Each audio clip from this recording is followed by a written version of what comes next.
কলম্বোর রানাসিংহে প্রেমাদাসা স্টেডিয়ামে চলছে বাংলাদেশ দলের অনুশীলন। আগামীকাল এই মাঠেই শ্রীলঙ্কার বিপক্ষে 3 ওয়ানডে সিরিজের প্রথম ম্যাচ। সেই ম্যাচে বাংলাদেশ পাচ্ছে নতুন অধিনায়ক মেহেদী হাসান মিরাজকে। মিরাজের নেতৃত্বে প্রথম ওয়ানডে ম্যাচ কাল।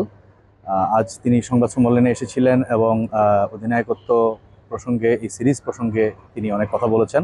বাংলাদেশ দল যদিও অভিজ্ঞ কিছু ক্রিকেটার সাম্প্রতিক সময়ে হারিয়েছে, অবসর নিয়েছেন মুশফিক মাহমুদুল্লাহ, তার আগে থেকে সাকিব তামিমরা নেই।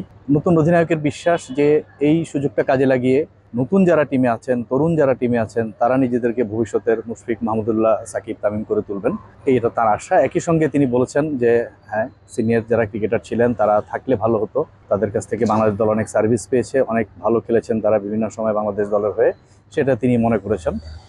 শ্রীলঙ্কার বিপক্ষে এই মাঠে বাংলাদেশের আত্মবিশ্বাসী হওয়ার একটা কারণ আছে, সেটা হচ্ছে যে 2023 সালের এশিয়া কাপে সেপ্টেম্বরে এ মাঠে ভারতকে বাংলাদেশ হারিয়েছিল।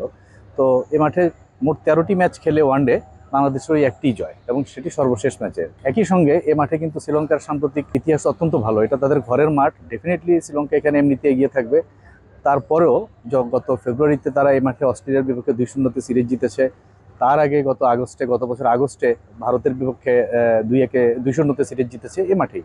তো সব মিলিয়ে শ্রীলঙ্কার জন্য সাম্প্রতিক ইতিহাস, যদিও নিজেদের মাঠ, আবারও বলছি, তারপরেও এই মাঠের স্মৃতিটা খুব ভালো।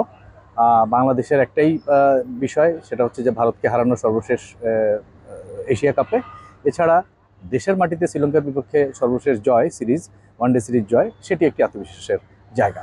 আর কালকের ম্যাচ, যেটা প্রথম ওয়ানডে, মেহেদী হাসান মিরাজ বলেছেন যে সিরিজে ভালো করার জন্য প্রথম ম্যাচটা জেতা খুব গুরুত্বপূর্ণ। এই ম্যাচে টিম কম্বিনেশন নিয়ে ওরকম আলোচনা উনি ডিটেলে করেননি, স্বাভাবিক ব্যাপার।